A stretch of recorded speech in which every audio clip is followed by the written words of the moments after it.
The seventh day.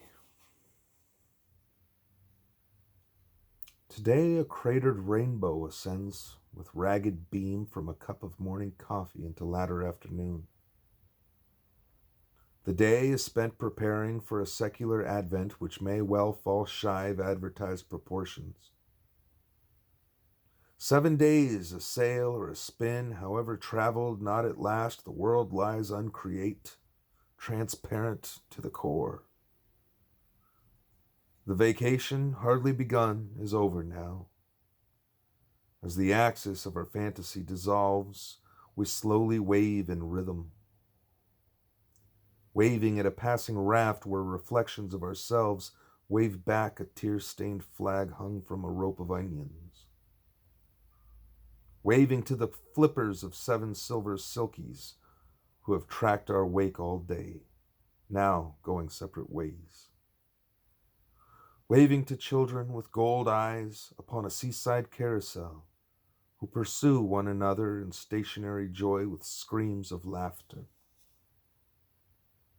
Waving at a superior one-step epoxy, good for bonding stainless steel to water, good for gluing the shoreline to the sea. Waving at an Italian organ grinder on a skip. His ape returns our wave with his glass-beaded cap. Waving at a public nuisance, spray-painting the rainbow, and to seagulls circling counter to the spinning wake of the Mary Helena. Waving to a dark steamer, dim even by unclouded sun. Something waves back, or perhaps it is a curtain. Waving to the crucified who lift a finger in reply. Waving to a blue, blue island which was once our heart's desire. Waving to a solitary gunman whose eyes, magnified, winks from the crosshair sight trained in our midst. Waving to an inflatable giraffe, bearing a poet in beret and shades, reciting, beating holy hell out of a conga drum. Waving to a foiled villain, cloak and top hat streaming, hissing as he twirls the points of his elaborate mustache. Waving, waving, waving at a lee of golden blossoms, suspended in midair, poised in indecision. When we finished waving, we danced to the creak of an iron gate, danced to the clank of the lid upon a boiling kettle. We danced to the squeak of chalk upon a blackboard, breathing the sweet powder of pounded erasers. We danced to the whistle of a carpenter stripping paint, and to the horns and sirens of a falsified alarm.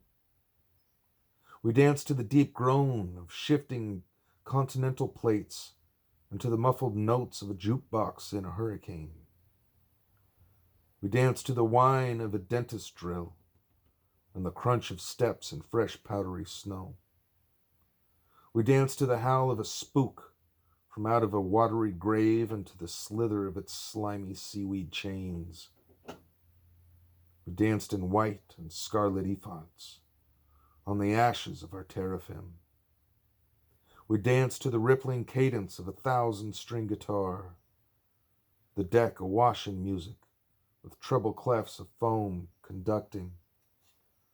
We danced to the keen whine of a selective devastation, to a world innocent of roses groaning beneath a deep-bowed bass. We danced to the lullaby wail of one almost but never quite entirely present, whom we have loved but cannot fathom. We danced upon logs of teak, mahogany, ironwood, and ebony. The visor of the sky opened at perihelion, stretching to each horizon. And when we'd finished dancing, we broke down and wept. We wept for crimson laces and green leather boots. We wept at a full catch of sardines and at the pipe smoke of 3 fishermen in animated conversation. We wept because it so rarely rains in dreams. Our tears were fat, warm, and blue by reflected sky. We wept for a 3-bar jackpot and a 10-cent one-armed bandit spitting dimes and ringing bells. We wept forlorn, forlong, forever.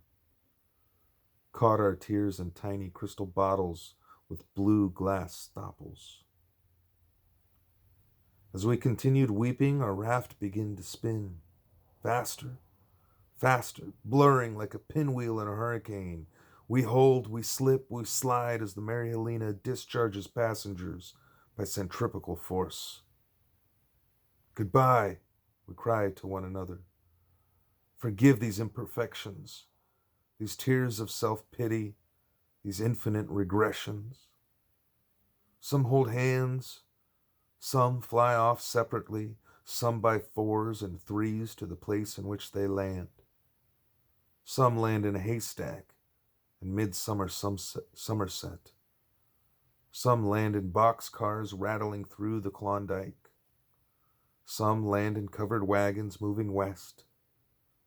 Some land in borax mines amidst the clatter of mule teams. Some fall down chimneys on Christmas Eve, brush the soot from scarlet suits and chuckle. Some fall breathless onto a seaside carousel among the gold-eyed children chasing one another endlessly. Some fall on the desert and crawl across the sand into a promising mirage that speaks of water. Some, or none, or is it one, land upon a blue island, beneath white clouds against blue sky, rising from blue sea. After a week's unfolding, many things have changed. It is time now to change them back again. It is still true, in spite of the flight of the Mary Helena, still true that it rarely, very rarely, rains in dreams.